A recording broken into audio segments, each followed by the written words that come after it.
सध्याच्या परिस्थितीमध्ये ज्यावेळेला महानगरपालिका अगदी डोळ्यासमोर आहे, काही दिवसावर येऊन ठेपलेली आहे आणि उद्धव ठाकरेंनी शिवसेना हातात घेतल्यापासून आणि महापालिका त्यांच्या खांद्यावर ज्यावेळेला त्यांच्यावर महापालिकेची जबाबदारी सोपवण्यात आली तेव्हापासून ते यशस्वी होताना पाहायला मिळाले. यावेळेला मात्र शिवसेना यशस्वी होईल की नाही हा जो प्रश्न तयार होतोय त्यात तुमच्या नेतृत्वावर पण प्रश्नचिन्ह नाही नाही, प्रश्न शिवसेनेचा किंवा उद्धव ठाकरेचा नाही आहे, प्रश्न मुंबईकरांचा आहे.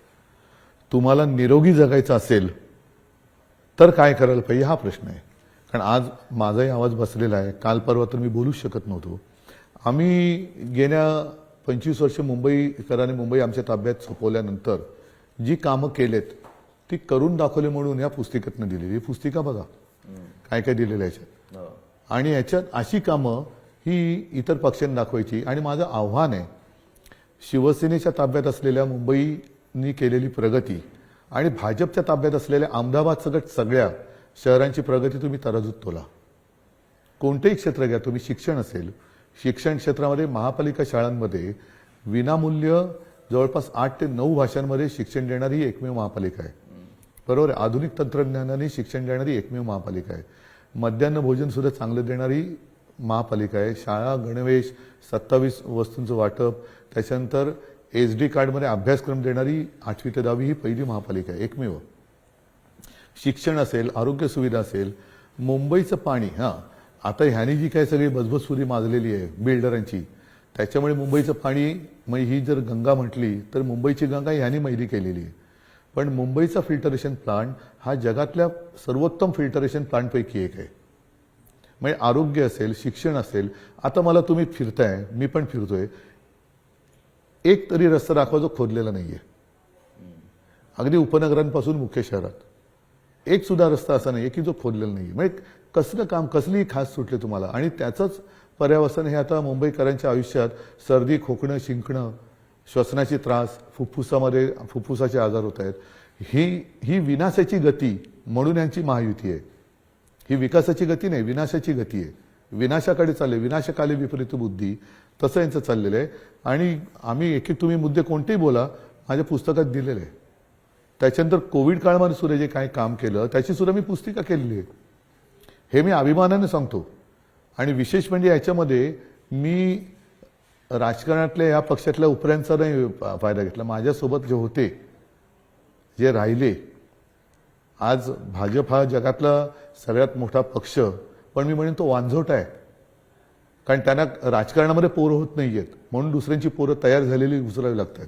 म्हणजे ही नेते पळवणारी टोळी आहे भाजप. म्हणजे या परिस्थितीमध्ये तुमच्यातले अनेक आमदार निघून गेले. कसे? सगळ्यांनी बघितलं, सुरत मार्गे गुवाहाटीपर्यंत. का?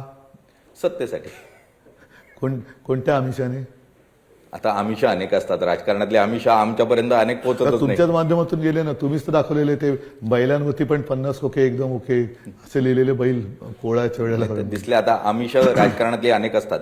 त्यामुळे या परिस्थितीमध्ये जर दोन भाऊ एकत्र येऊन पुन्हा शिवसेना उभी करण्याचा प्रयत्न करत असतील किंवा मनसे त्यांची सेना. नाही, पहिला एक मुद्दा तुमचा चुकतोय. पुन्हा शिवसेना किंवा मनसे नाही. आज मला देशामध्ये एक महाराष्ट्राच्या बाहेरचा एक मराठी माणूस दाखवा की जो तिथल्या स्थानिक रहिवाशांवरती दादागिरी करतो. जो सांगतो मी हिंदी बोलणार नाही, जो सांगतो मी गुजराती बोलणार नाही, जो सांगतो मी बंगाली बोलणार नाही, जो सांगतो मी तमिळ बोलणार नाही, असा एक मराठी माणूस दाखवा. एक मराठी माणूस दाखवा की जो इतर राज्यात जाऊन बदमाशी करतोय किंवा दादागिरी करतोय. उभा चिरतील त्याला तिकडे. आम्ही मराठी माणूस, जे शिवसेनेने केलं तेव्हा बाळासाहेबांनी, मराठी माणूस जो पिचला होता त्याच्या मनगटामध्ये आत्मविश्वासाची ताकद दिली. ती ताकद, त्या ताकदीची जाणीव म्हणजे शिवसेना आहे. आणि तीच जाणीव आम्ही परत करून देतो. इकडे शिवसेनेच्या अस्तित्वाचा प्रश्न नाहीये. शिवसेनेच्या अस्तित्वाचा प्रश्न नाही असं आपण मानून चालू. मराठी माणसाच्या अस्तित्वाचा प्रश्न आहे का? तुम्ही सांगायचं. नाही, मराठी माणसाच्या अस्तित्वात जे काही चाललेलं आहे, आता तुम्हाला सांगितलं दादागिरी चालले.